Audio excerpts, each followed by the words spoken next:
Évangile de Jésus-Christ selon saint Luc. En ce temps-là, Jésus disait à ses disciples une parabole sur la nécessité pour eux de toujours prier sans se décourager. Il y avait dans une ville un juge qui ne craignait pas Dieu et ne respectait pas les hommes. Dans cette même ville, il y avait une veuve qui venait lui demander « Rends-moi justice contre mon adversaire ». Longtemps il refusa. Puis il se dit « Même si je ne crains pas Dieu et ne respecte personne, comme cette veuve commence à m'ennuyer, je vais lui rendre justice pour qu'elle ne vienne plus sans cesse m'assommer. » Le Seigneur ajouta « Écoutez bien ce que dit ce juge dépourvu de justice. Et Dieu ne ferait pas justice à ses élus qui crient vers lui jour et nuit? Les fait-il attendre? Je vous le déclare, bien vite il leur fera justice. Cependant, le Fils de l'homme, quand il viendra, trouvera-t-il la foi sur la terre? » Tout ceci se passe dans une ambiance qu'on pourrait qualifier de fin du monde. Luc nous a dit un peu plus haut que Jésus est sur le chemin de Jérusalem. Les disciples ne savent pas très bien ce qui va se passer à Jérusalem, mais ils pressentent un dénouement tragique et mystérieux. Peu de temps auparavant, ils ont imploré Jésus « Augmente en nous la foi », ce qui traduisait bien leur détresse.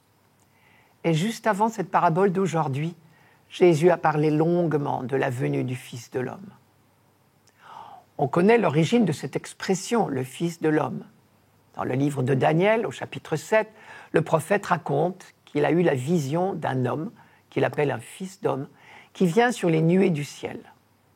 Il est admis près d'une trône de Dieu et il reçoit la royauté sur toute la création, une royauté éternelle et universelle.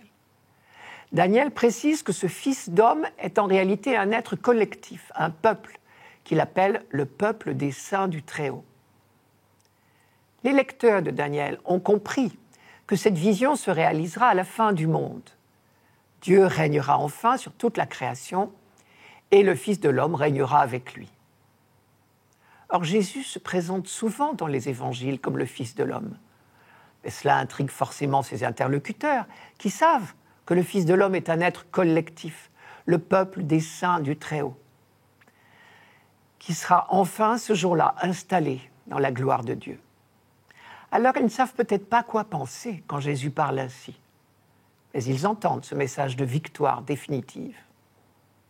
Or, depuis qu'il a annoncé ouvertement sa passion, Jésus multiplie l'usage de cette expression, le Fils de l'homme, et toujours en parlant de lui, comme pour les rassurer sur l'issue des événements, ce qui prouve au passage qu'ils avaient bien besoin d'être rassurés. On est donc dans une atmosphère de fin du monde. Et d'ailleurs, le thème du jugement, Dieu fera justice à ses élus, est bien dans la même note.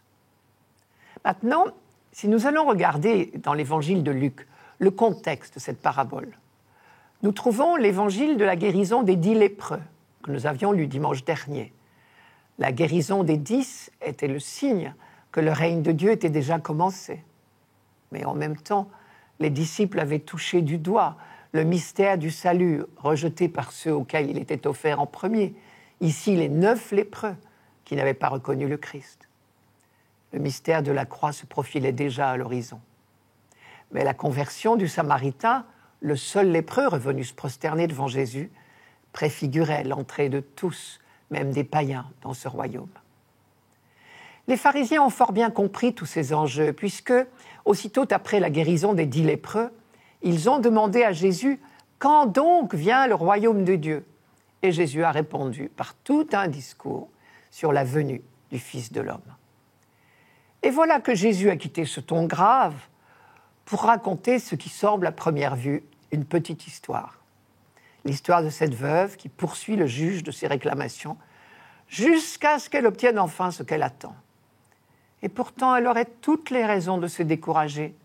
Sa cause semble bien perdue d'avance, puisqu'elle a eu la malchance de tomber sur un juge qui se moquait perdument de la justice. Mais elle s'obstine parce que sa cause est juste, elle n'en doute pas un instant. Et c'est elle que Jésus nous donne en exemple, l'exemple De l'humilité d'abord. Si elle importune le juge, c'est parce qu'elle est dans le besoin.